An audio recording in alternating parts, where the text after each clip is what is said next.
Howdy y'all, thank you for joining us today for this unboxing of Circadians First Light. This is a Garphill Games. As you can see, it was one I had on the shelf, and then when I fell in love with Garphill Games, I grabbed it right off my own shelf. It is, like, it had already interested me before, but then since I became a huge fan of the Garphill Games / Renegade games, I just kind of really wanted to get more into this. I thought it was a Garphill game. Well, maybe I was wrong. But as you can see, it is a dice placement game. Looks like it's got a lot of stuff to it. There's all the components. But let's take a look at this and see what it's all about. Yeah, I don't know why I thought it was a Garphill game. So sorry about that. Maybe it still is. Maybe it got bought by them. I don't know. I could have sworn it was. Just because box. Maybe that's what confused me. Anyways, I've been wanting to open it for a while, so we'll see what it's all about. As you can see here, rule book. Like I said, I like some of the artwork, and it is the same artwork though, so that's interesting. Oh yeah, Shim Phillips developed it, so maybe it's not a Garphill Games per se. Maybe that's what it was. Maybe that's what I was thinking because Shim Phillips did it. Love all of his other games, so we're gonna see what this is about. Or at least all the games I played.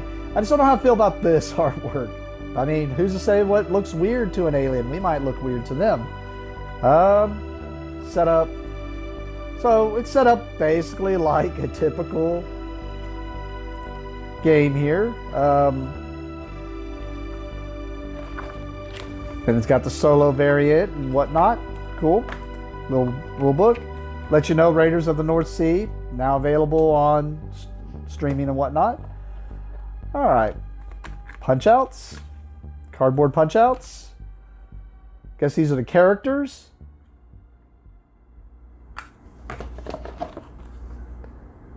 That you could play, I guess. I don't know if I had the names in there for the other ones, but there they are. And then here's the two that came off the other sprue, basically. All right. Basically, a screen for hiding your components or stuff behind it, I guess. Does have general information here on the back as a player aid. Should be 4 of these because it did say, oh, I did kind of skip over that, didn't I? Hey, let's go back and look at that. Guess I got confused. 1 to 4 players, ages 12 plus, and then 60 to 90 minutes. All right.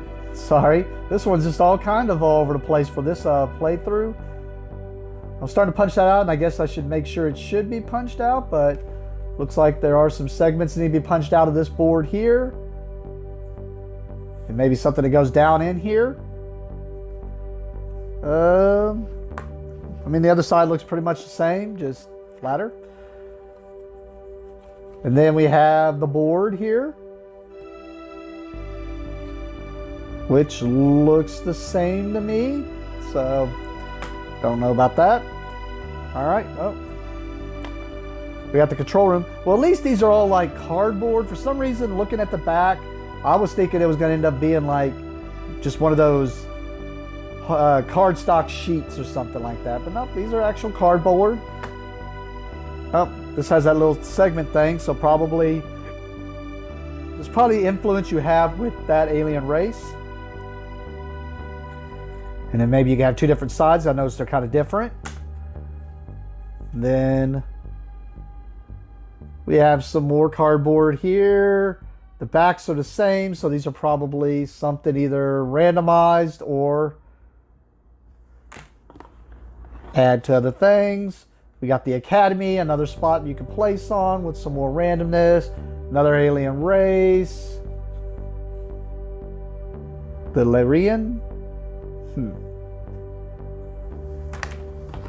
All right. We have the Geriac and the Foundry.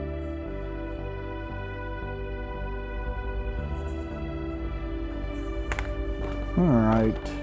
More rooms, it looks like. We got the laboratory, the market, the mining camp, probably a first player marker. Oh. As you can see, punching out very easily. All right, is this a board or is this? Hold on. I don't know why. I'm having problems getting. Oh, they're getting stuck underneath the little lip. That's what was going on. I was like, thought they were all attached or something. Here's the standard, it says. And then we got, get it right side up there for the board. Easy play, I'm assuming. Maybe this is the solo play and who you're playing against. And then the rest is a player board. Insane. Because they look like robots, so I'm assuming bots. You got hard, Indra. Hey, I got it right this time. Flipping it over, there we go. All right, we got the depository.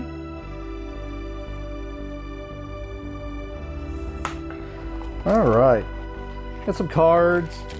The dice at least look nice translucent. I mean, they look like just typical six-sided / D6s, but at least they're translucent and got some pretty colors to them. Like I said, I know it is a dice placement game, so it looks like the insert has several little spots here. I'm trying to think. I know what these are supposed to be. This is basically where you're going to move these around on the board, and depending on where these are is where you can get the resources from the board at. Let's say like a refinery or something like that. Yep. All right, and then we have the resources. Check under the insert. Nope. All right, so now we got the little pieces of. And we'll take a closer look at those. All right, not sure about these resources, but I'll just, you can kind of see this looks like some type of rock.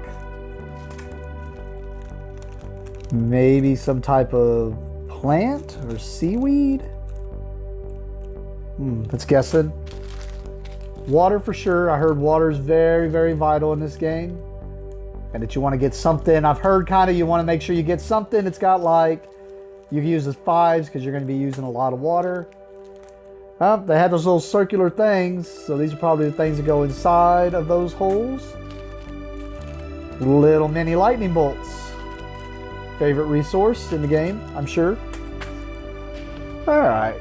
Right off the bat, we just have some component markers, ×5, ×10. Pretty standard inside the Garphill games that I've seen. And then we have this card. Maybe random events that happen. Fresh hands, ignore all algae costs. And then these are maybe bad ones. Red means bad, right?